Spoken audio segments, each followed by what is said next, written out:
Hi, this is Dale Buchanan, the host of Puppy Talk Podcast. Before we get started today, I wanted to let you know of my new book, The Complete Puppy Training Manual.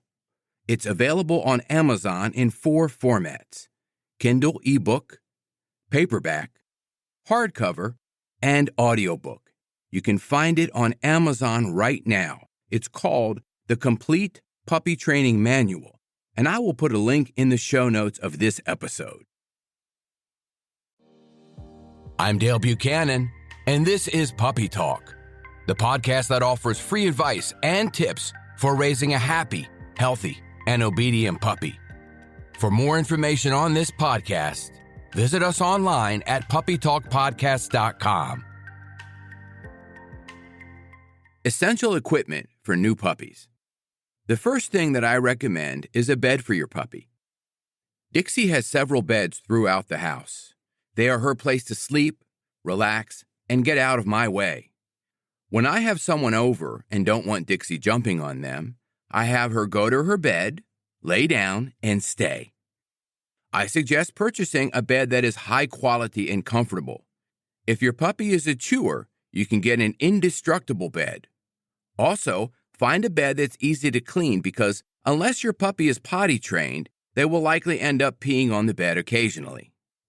In addition to a dog bed, you will need a variety of play toys.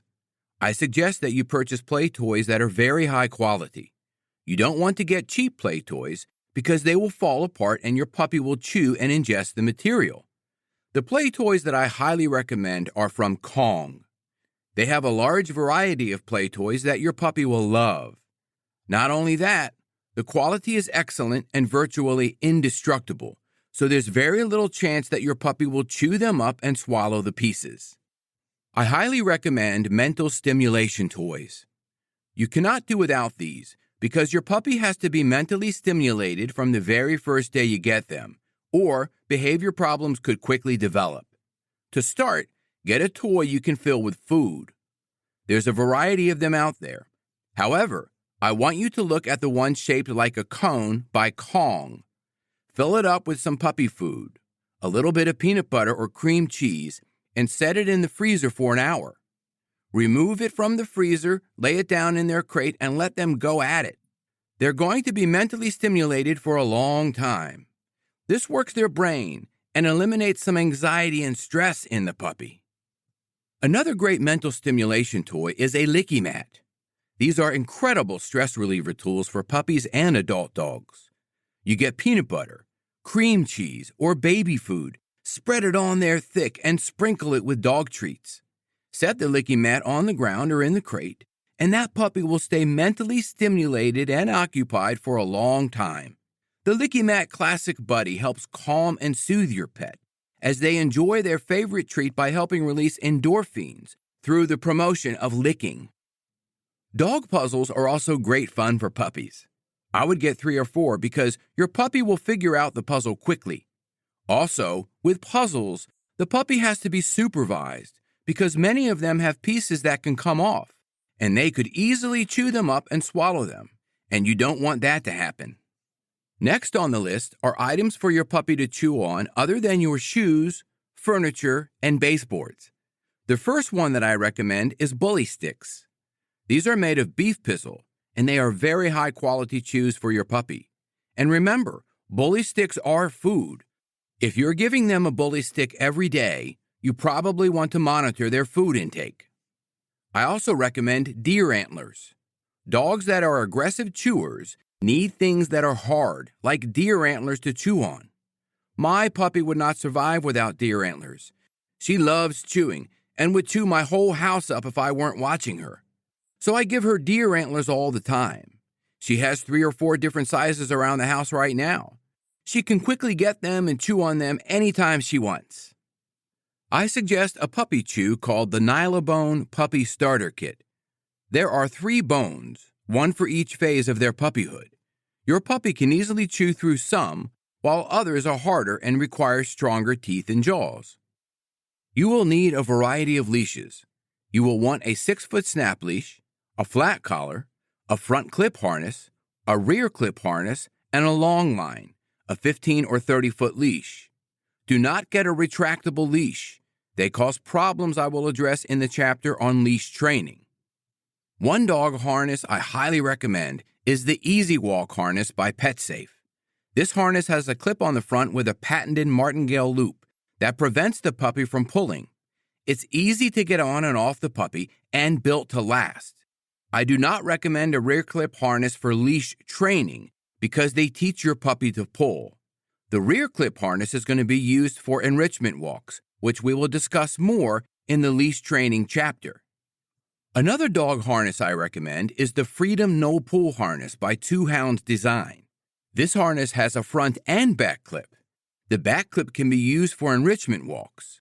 Use the front and back clip together so you can control pulling and redirect your dog's attention back to you for training walks. The proper leashes that work with this harness are sold by the same manufacturer. A dog crate is essential for puppies.